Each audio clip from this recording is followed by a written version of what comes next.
वर्षा मी एकटा झालो रे. पोरीची वाट बघू बघू माझे डोळे धरून गेले. म्हटलं होतं की तुझ्या देवीला माझ्या लेकीला पाठवतील सारा दिवस निघून गेला. देवीला आलेले लोक जेवण करून निघून गेले.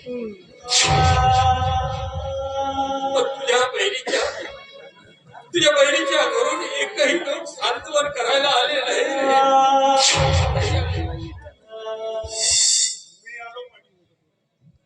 तुम्हाला सांत्वना देण्यासाठी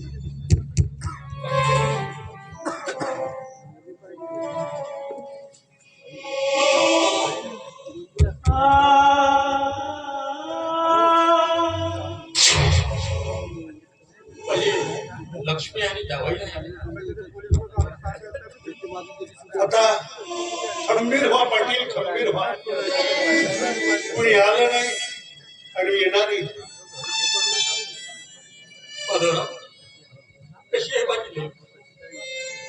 तो कशी आहे म्हणून काय विचार? अरे लग्नाच्या मानवामध्ये एक चूक काय झाली आणि त्याची सजा भोगते तुमची मुलगी. आज ज्यावेळी शांताला हुंड्याची मागणी केली त्याच वेळी तुम्ही स्पष्ट नकार द्यायला हवा होता. कोणीच्या प्रेमापोटी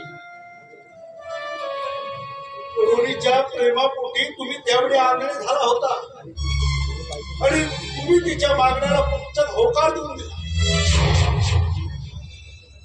हुंड्याच्या मागणीला तुम्ही स्पष्ट नकार दिला असता तर आधीच्या गोष्टी पुढे आल्याच नसत्या.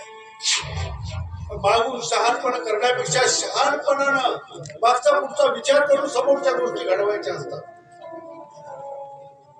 आपल्यासारख्या देव माणसाकडे बघू. हो पाटील साहेब, आम्ही घराबाहेर असतो आणि घरामध्ये असते ती सासूच्या हाताखाली. अरे कुठे कुठे लक्ष द्यायचं आम्ही? फार हाल होत आहे तो तुमच्या मुलीचे फार हाल. तिच्यावर होणारे अत्याचार बघून आमच्या हृदयाला भेगा पडतात. होय अत्याचार. तिच्यावर होणारे अत्याचार बघून आणि ते अत्याचार उघड्या डोळ्याने बघितल्याशिवाय आमच्याकडे दुसरा काही उपाय नाही. अरे कुठल्या अवस्थेमध्ये तुमची मुलगी जगते तिचं तिला घेऊन या पाटील साहेब, आपली मुलगी घेऊन या घरामध्ये. नाही लग्न करून सासरी पाठवलेली मुलगी आता माझ्या घरी येणं झालं. सहारं काही तुमच्या मर्जीनं होईल. अरे कुठल्या जगामध्ये वाहत वावरता आहात तुम्ही? सकाराची कुठल्या जगात वावरता? अरे जिवंतपणी नरक यांना भोगायला ठेवणार आहात का तुम्ही तुमच्या पोरीला त्या घरामध्ये? काय करावं काय सुचत नाही. सोड चिठ्ठी. काय बोलता तुम्ही? सोड चिठ्ठी घ्या, तुमच्या पोरीची सोड चिठ्ठी घ्या या घरामध्ये. अरे तुमच्या मुलीला जर जिवंत बघायचं असेल, त्या नरकातून जर तुमच्या पोरीची सुटका करून घ्यायची असेल तर सोड चिठ्ठी द्या आणि घेऊन या त्या पोरीला या घरामध्ये. मी दिलेल्या वचनाचं काय पाटील साहेब? अरे जिच्या सुखासाठी तुम्ही वचन दिलं तीच मुलगी जर सोड चिठ्ठी करून या घरामध्ये आणले तर त्या वचनाचं काय राहतं? वचन पूर्ती करू शकला नाही म्हणून सकाराम पडला पोरीची सोड चिठ्ठी करून घरी आणलं. मग माझ्यावर कलंक नाही लावणार. आज सर माझ्यावर कलंक लावून पाटील साहेब.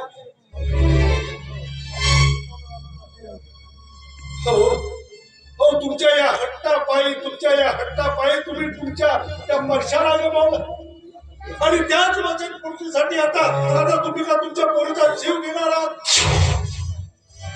अरे एखादी चांगली गोष्ट घडत असेल तर ते वचन कोणाला काय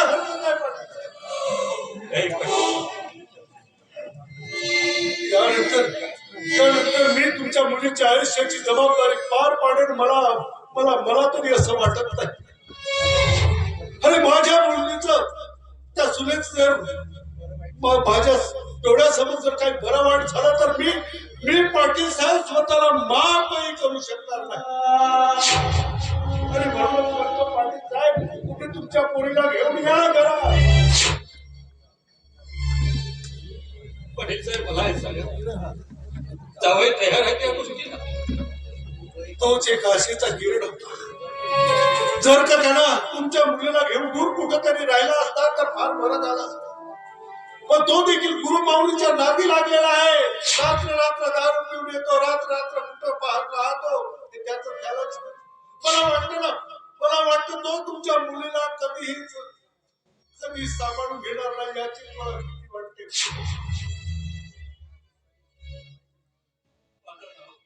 आजच मी सारी इस्टेट जावयाच्या नावावर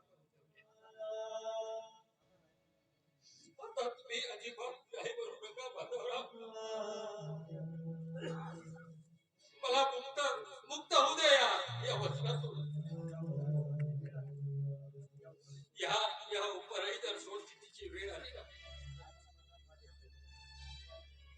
तर मग माझ्या पुढच्या नशिबावर सोडून द्या.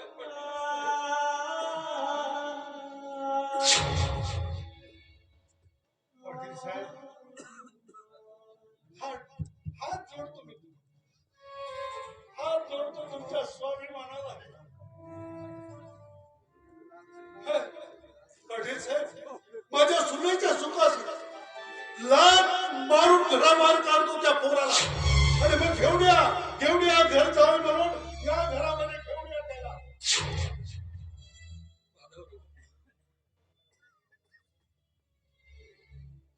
माधवराव तुम्ही किती महान आहात. माधवराव किती महान.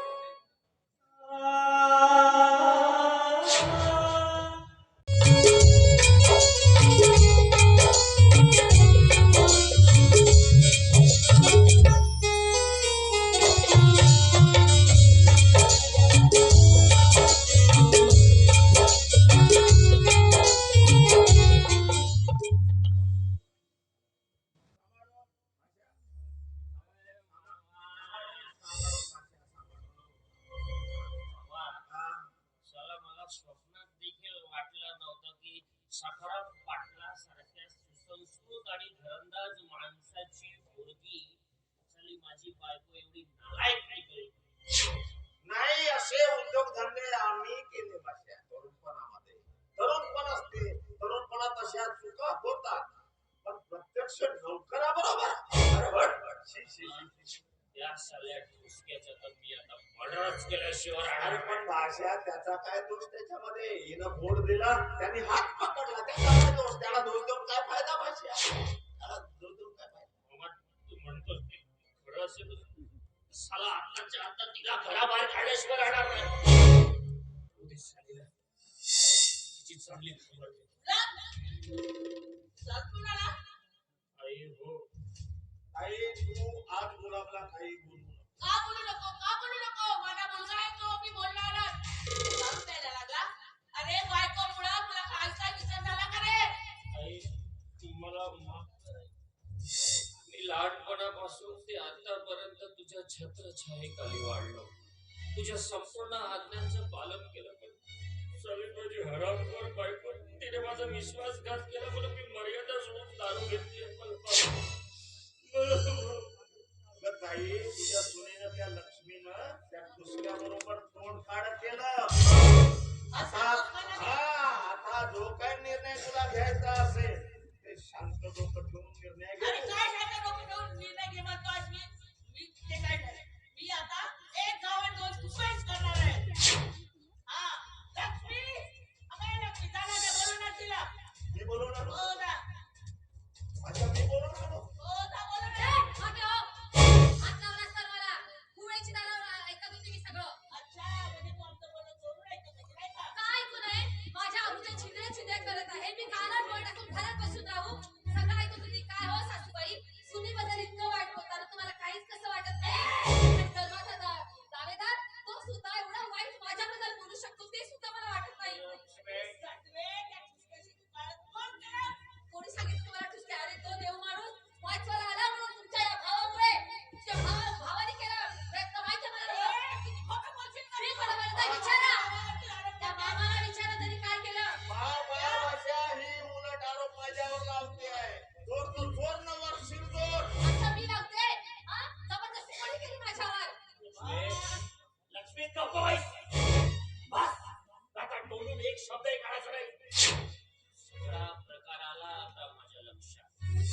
मी शंडा आहे म्हणून त्या नौका बरोबर तू इश्काचे रंगढंग उधळतेस. आता मला समजलं सगळा खबरदार जर माझ्या आबरूला एकही ठिकाणा उडवला तर कळलं ना? अरे तुम्ही शंट आहात नाही ही गोष्ट तर आता सगळ्यांना माहीतच झालेली आहे. मग मला एक सांगा, का म्हणून मी तुमच्या सोबत राहावं? जेव्हा पहिली रात्र होती त्याच वेळेस मला तुम्ही शंट आहात कळलं होतं. तरीही एक दिवस मी तुमच्या सोबत राहिले, कधीच तुमच्या खिलाफ गेले नाही. एवढं माहित असून सुद्धा तुम्हाला वचन दिलं, हातपासून तुम्हाला कधीच काही बोलली नाही. आणि आज हात तुम्ही तुमच्या बायकोला नागल्याच्या शब्दात बोलताय. आता या मामाच्या म्हणल्यावर खरं तर या मामाने प्रयत्न केला माझ्यावर बलात्कार करण्याचा. काय बोलतेस तू? माझ्या भावावरती आरोप करतेस? मी माझ्या तुमच्यावर आरोप करते? नाही भाषा, आता या घरामध्ये मी क्षणभर थांबणार नाही, नाही. नाही. परत ती पाऊल ठेवणार ए, नाही. नाग्या, तुला कुठेही जायची गरज नाहीये. या वाड्यातून जाईल ही आठवी. मामा तू अजिबात या वाड्यातून आपलं पाऊल देखील बाहेर काढायचं नाही. पण तुझी बायको माझ्यावर नाही नाही ते आरोप करते, तसं काय भाषा? हा गुलाबराव अजून जिवंत आहे. आता एक काम कर, ही साली काळी अवदसा आमच्या वाड्याला लागलेली, आमच्या वाड्याच्या उदयला लागलेली कीड आहे ना, या साल्या रानटी माझ्या बायकोला आत्ताच्या आत्ता या घरातून हाकलून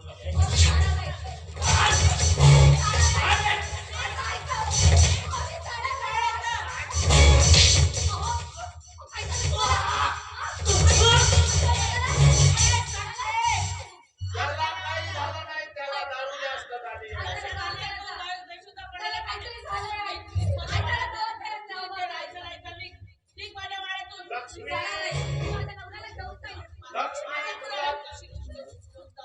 तुला तुझ्या नवऱ्याला बाहेर जायला सांगितलं आहे.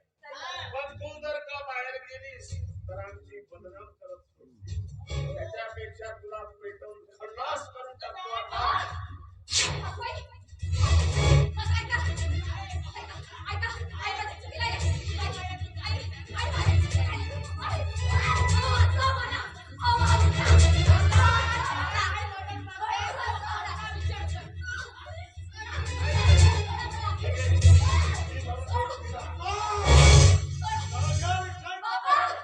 काय झालं?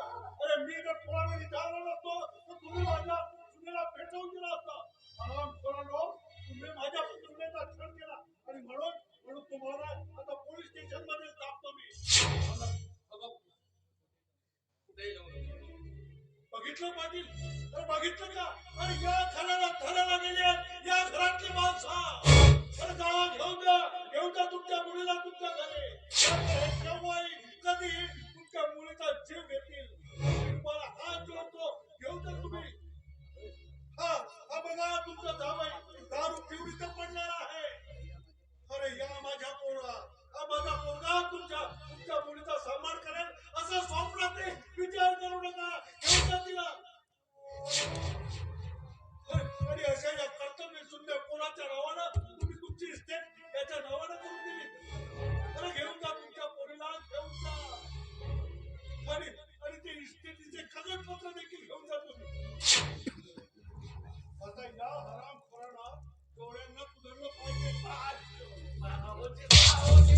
बाबा तुम्ही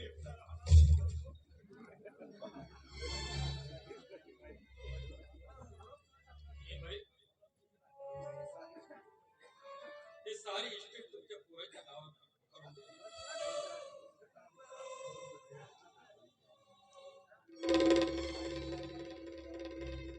आज गुलाबना तुला घर जावई करून देण्यासाठी आहे. दादा निघा.